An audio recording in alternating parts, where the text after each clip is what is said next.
On my time making YouTube videos, I've come across a few games that I just can't make a video on for one reason or another. And the recorded footage of these games just sit on my desktop for months, so I figured I'd at least get some usage out of the footage and make one giant video about all these games. So without further ado, here's a video about all those games. Konami made quite a few games for the flip phones back in the day, but so did a lot of other companies. But Konami really threw their hat in a ring with the flip phones. They made a few exclusive Silent Hill and Metal Gear games just for the flip phones. Silent Hill got an entire new series on the phones titled Orphan. These were point-and-click adventure games. They weren't purely point-and-click as they had what I guess you would call combat. The combat was pretty much just spam click on an enemy till they died. From what I remember, it was pretty hard to actually die yourself. I wouldn't even be shocked if you couldn't die. These games were usually pretty short. If you knew what you were doing, you could beat them in a half an hour, if even. Around when Orphan came out, there was a port of the first Silent Hill to flip phones. There is unfortunately not a whole lot of information on this game, which leads me to believe it might be a bootleg of some sort. I'm not too sure. Unfortunately, this doesn't emulate well, or it could be that I just have a bad copy of the game. It's kinda difficult to tell with these old Java flip phone games. You never know. Hopefully one day the emulation gets a little better for these old Java flip phone games. I'd like to revisit this topic and make a full video about it. This is a game I have tried to cover multiple times, and each time I've tried to cover it, the video ends up getting scrapped. This was the case for the Blue Submarine video I did. This was supposed to feature multiple Dreamcast games, but ended up only featuring Blue Submarine. Which is fine, Blue Submarine is a great game and I still recommend it to this day. But for whatever reason, this game just tends to curse every video it's in. So what even is this game? To put it simply, it's a Resident Evil clone on the Dreamcast. It was Japanese exclusive, meaning it was never officially translated for Western audiences. So what you're seeing here is a fan translation. And it's a good translation, they did what they could. However, a good translation can't save this game, at least in my opinion. This game has two playstyles.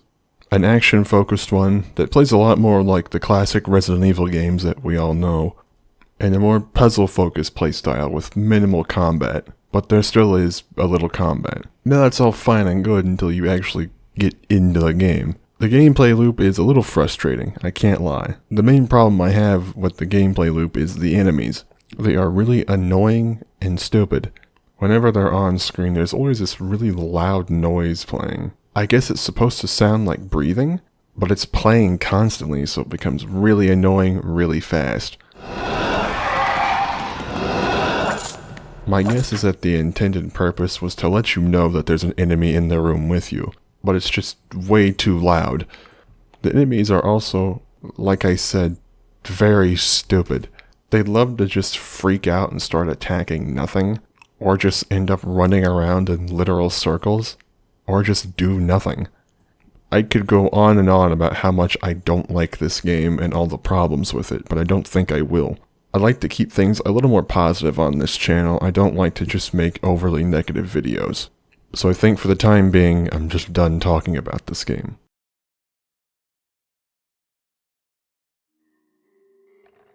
This game is just getting a brief mention because I feel like it's already pretty well documented. This is Garage Bad Dream Adventure, a point-and-click adventure game by this person.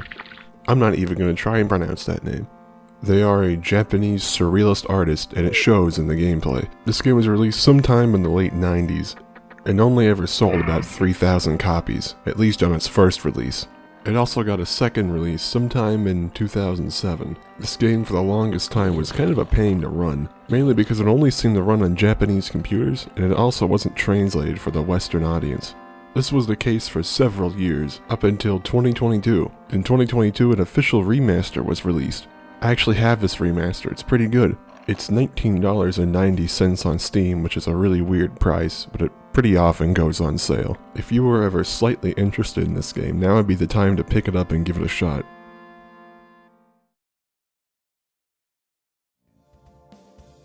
I actually had plans to cover this game pretty recently. This is an MMO based on the Shin Megami Tensei universe. Now Shin Megami itself isn't really obscure. You might actually know it from its famous offshoot called Persona.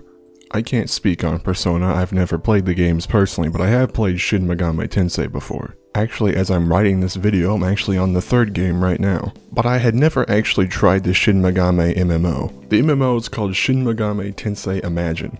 This game might sound a little familiar to some of you, as a fan server running Shin Megami Tensei Imagine was shut down by Atlus. Atlus being the owner of the IP. This made a lot of headlines, and like many other people, I thought the fan servers were just dead for it.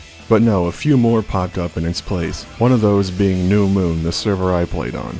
The server wasn't very hard to set up at all. All you really had to do was make an account on their website so you could log into the game.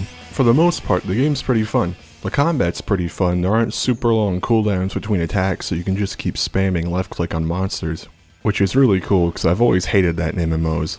The player base is really small, you kinda have free reign to do whatever you want. I was actually having a really good time until the game blue screened my computer. I have no idea what caused this. Maybe I just hit a wrong button. I did hit the store button, maybe that's what caused it, I'm not sure. To my knowledge, nothing on my computer was harmed. But I honestly just don't feel safe playing this game knowing that it can blue screen at any given time.